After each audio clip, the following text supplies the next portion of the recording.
And we're live. All right, everyone, welcome back to another episode of the Bored as Hell podcast. I'm Adam McDonald with Big Shiny Robot. And I am Andy Wilson, aka Citizen Bot, also with Big Shiny Robot. And this week it's a little bit light on the schedule. Unfortunately, some of the studios decided not to screen some of their movies, so we did not get a chance to see either American Ultra or Insidious 2. But rest assured, they're probably not worth your time. Sinister 2. Sorry. Yeah. Here, let's start over. Okay.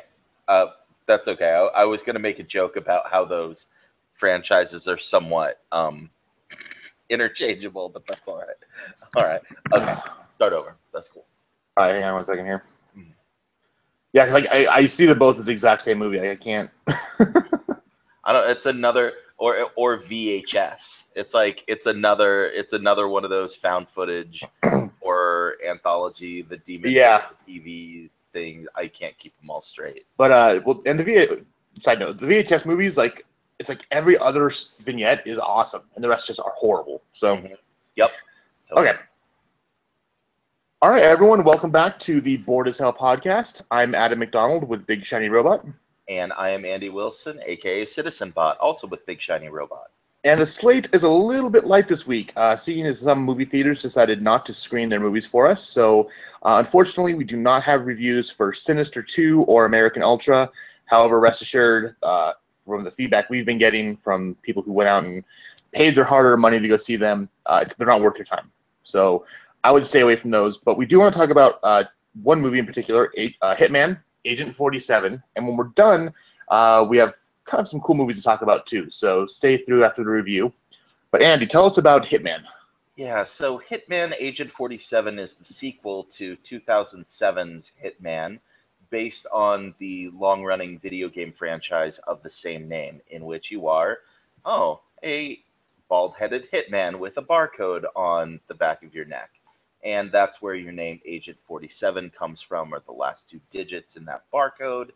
And you go out and you whack people, and stuff gets blown up, and video game ultra-violence hijinks ensue.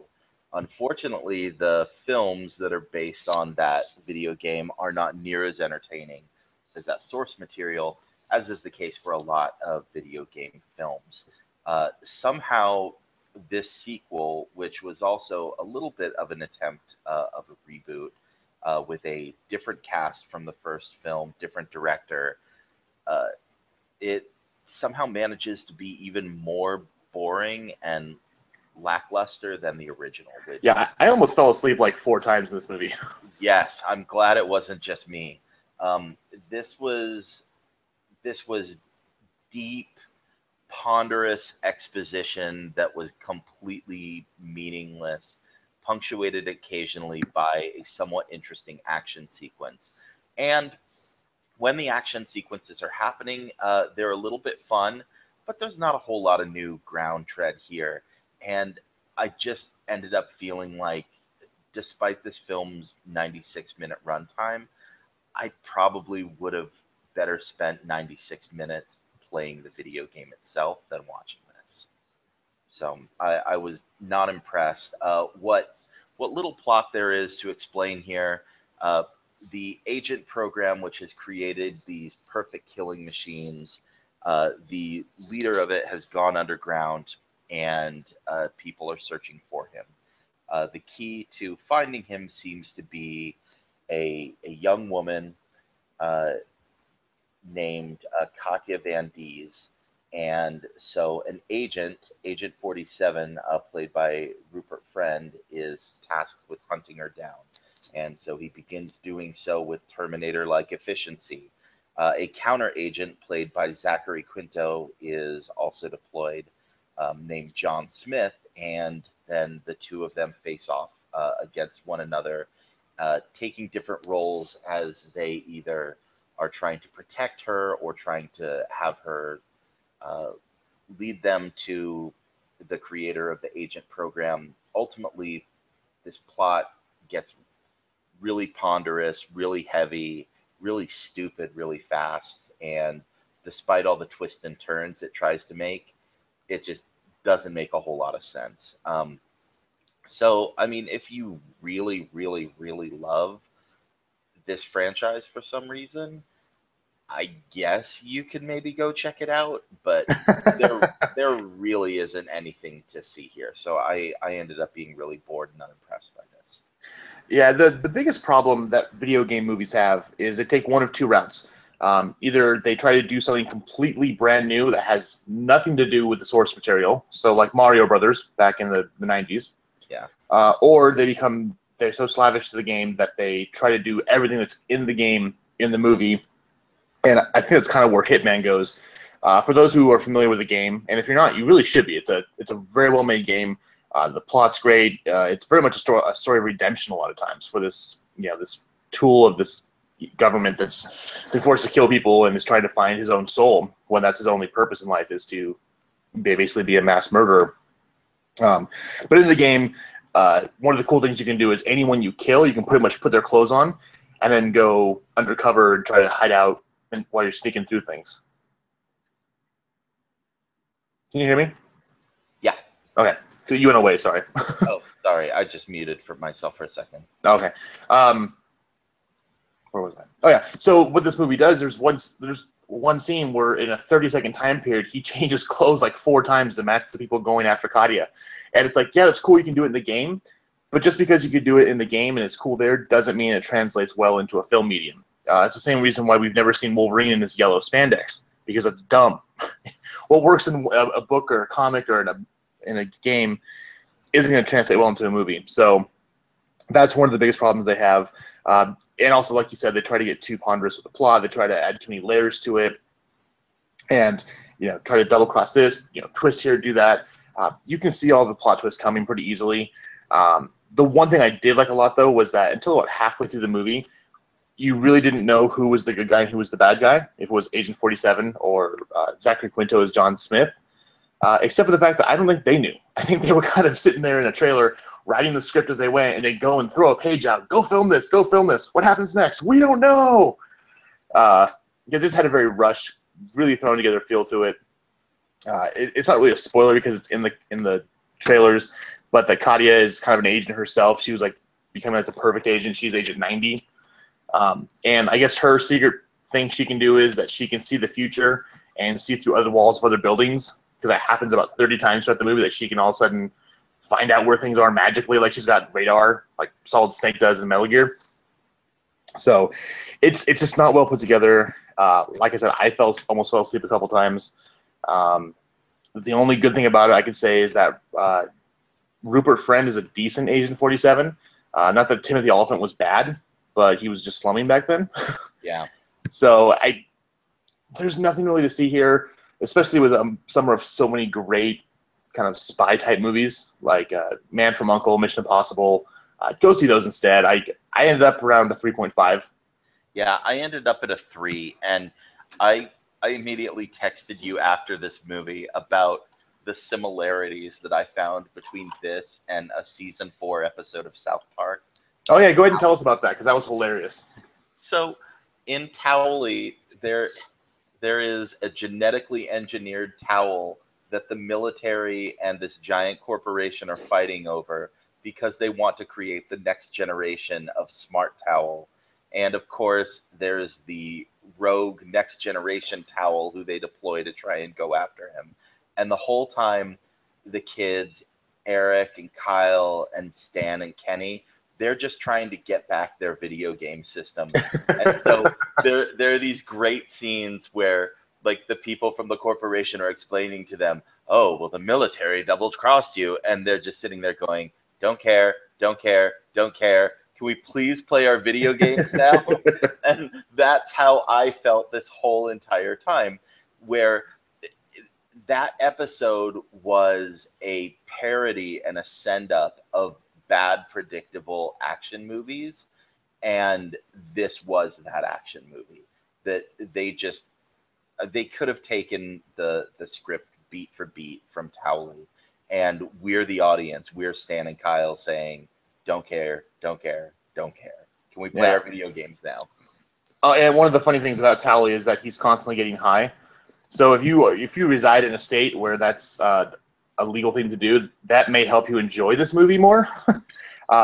Me personally, I don't live in that kind of state, and I don't really enjoy that to imbibe that. So I didn't have that experience, but it may help make this movie a little bit better than what it is. But yeah, it's just not good. Don't go see it. No comment. Yeah. But man, end of summer, we start getting take out the trash time from the studios, and it feels so bad. It's like, why do we have to slum it in August? And actually, you bring up an interesting point, and that's actually what we wanted to talk about as far as slumming it in August. So, as most people are aware, August and also January are the 2 months of the year where movies go to die. It's the end of the summer. People don't really care about that. They're going back to school. They're getting ready for school, or they're on their last-minute vacations before school starts. So they kind of push out the stuff that they think, hey, we've already lost money on this. Let's not worry about it anymore. Let's not waste more money. So generally speaking, the worst movies of the year are going to be in August and also January. Now, there are some exceptions to that. I mean, recently we've had Planet of the Apes. We had Guardians of the Galaxy, which was obviously a fantastic film. Yeah. So there are exceptions to the rule. So what we want to talk about was excluding those movies, maybe some really, really good films, or at least decent ones, that came out in August that most people don't realize, that either maybe they're not a classic or something, but they were a great August film. And the one I picked, which I didn't even know until I went doing some research, was The Iron Giant. For those who haven't seen it, it's directed by Brad Bird, who's done a lot of stuff with, he did Mission Impossible Ghost Protocol, of course, tons of stuff with Pixar. The Incredibles. The upcoming Incredibles 2, hopefully. Well, we know that's coming, so that's exciting. But The Iron Giant was, in my opinion, I would almost say it's one of the best animated movies to come from a U.S. market. So leaving out Studio Ghibli, Miyazaki, it's a fantastic movie. It lands themes and acting and just basic storytelling better than I'd say 95% of movies out there. I'm sure everyone's pretty much familiar with it, but if not, it takes place in the 50s.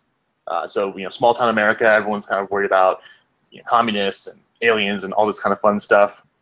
And anyways, this giant robot, the Iron Giant, crash lands in a small town in Maine, and eventually meets up this kid named Hogarth, whose his dad's passed away, and they just become friends. And of course, the government finds out and gets involved, and there's a big battle, and at the very end, the robot may or may not be destroyed. I'm not kind of glossing over it because it's a film that either one you should be familiar with, and if not, go see it or go buy it. I mean, I think it's even on Netflix nowadays. But utterly fantastic storytelling. It gets things right 90% of the time others movies can't, and it's just something you should definitely go see if you haven't. But it's really weird to think that one of the best animated films of our time came out in a period when studios just pretty much had no faith in the movies that were coming out at that time period. Yeah, that's so crazy. And in one sense, I think studios sometimes put stuff in August that they're not sure audiences will understand or get, and that way, if it fails, then they can be like, "Oh well, it was an August movie." And looking at Guardians or Planet of the Apes, I think they were not sure audiences would embrace the weirdness of those films, but they did. So it feels though like it doesn't have to be that way. And so I'd like us to step back into the time machine to 30 years ago and the summer of 1985. Summer of 1985 is actually a pretty amazing year for movies. Stepping back into the time machine is apt because Back to the Future came out in July of 1985. Lots of great sci-fi and other types of movies. The Goonies, Mad Max Beyond Thunderdome, Day of the Dead. But August of 1985 remains a high water mark for really kind of odd and crazy films. Let me just run some of these down for you. Okay. In August, Pee-wee's Big Adventure, possibly still my favorite Tim Burton movie. Fright Night, Weird Science, Follow That Bird, the Sesame Street movie. Was that that was an August movie? Yeah, that was an August movie. I liked that in 1985. I was young enough that I was still into Big Bird and not Fright Night. Real Genius, starring Val Kilmer.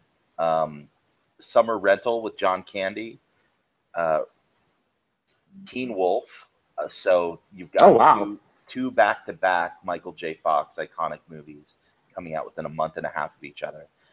And my pick for all of this, Better Off Dead, which came out exactly 10 years ago today, August 23rd of 1985. Better Off Dead is possibly a lesser-known John Cusack movie and might be my favorite. Which is a shame because it's a wonderful movie. It's just hilarious and ridiculous. John Cusack plays a young teenager named Lane, and Lane's big problem is his girlfriend, Beth, just broke up with him. And he's so heartbroken by all of this, he spends the first 2/3 of the movie devising different ways to kill himself, which all go off the rails in madcap ways, interrupted by his bumbling parents or other circumstances. And of course, everyone around him, because Beth was so cute and so popular, they're all coming up to him to ask if he'd be okay with them dating her. This is like the perfect teen romance, love labor's lost sort of thing. And then he's surrounded by these crazy madcap side characters. Across the street, he's got Ricky and his mom, who have brought in a foreign exchange student from France. His parents, who, as I mentioned, his mom is just so hilarious. She's the worst cook in the world. And they have the French exchange student over, and she's like, we're going to do a French-themed meal. So we have French fries and French dressing, and to drink, Peru. She's holding up a bottle of Perrier. It's just, and of course, I think the thing that people remember the most about this movie is the psychotic paperboy who keeps trying to collect $2 from Lane and is following him the whole movie, yelling at him, $2! I want my $2! Of course, like all 80s movies, it ends with Lane having to stand up to the town bully on the ski slopes and beat him at his own game by skiing the hardest run at the resort. And yeah, because it's an 80s movie. There's so much that's cliche here, but it's just done so well. And it has absolutely one of my favorite lines ever in a movie, where Lane ends up in the back of a garbage truck. And the guy's like, man, you know things are bad when they're throwing away a perfectly good white boy. This movie's great. I love it. I could watch it all day. Every day. And what's actually interesting is you're talking about with the Tally episode of South Park was kind of parodying bad movies, and Hitman ran off that. Interestingly enough, South Park actually parodied this movie in one of their episodes called Aspen. Aspen, yeah. Yes.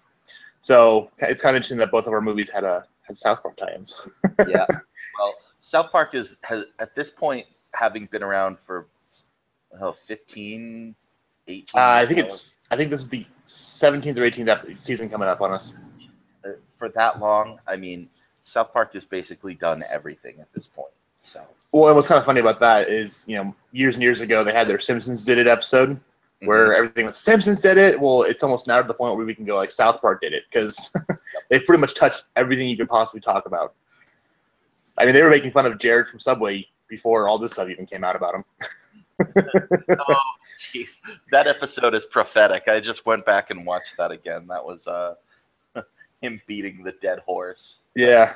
Yeah. So, but yeah, anyways, it's just, these are, Andy more so because he actually got a whole year to pull from. That's kind of amazing that we had one August that had so many great movies in it, but it's ridiculous. Yeah.